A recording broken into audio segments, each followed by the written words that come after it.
Mr. Vice Chancellor, this is the report of the 10 PhDs that have been recognized and the other 2 who should make it. I'm glad to receive it.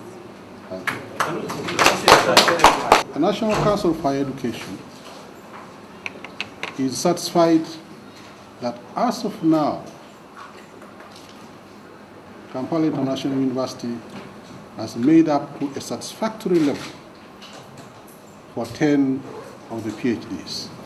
And those 10 should now be allowed to graduate, and those awards will be recognized.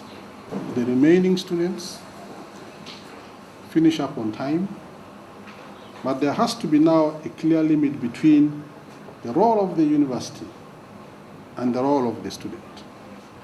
The award belongs to the student. The awardee is the university.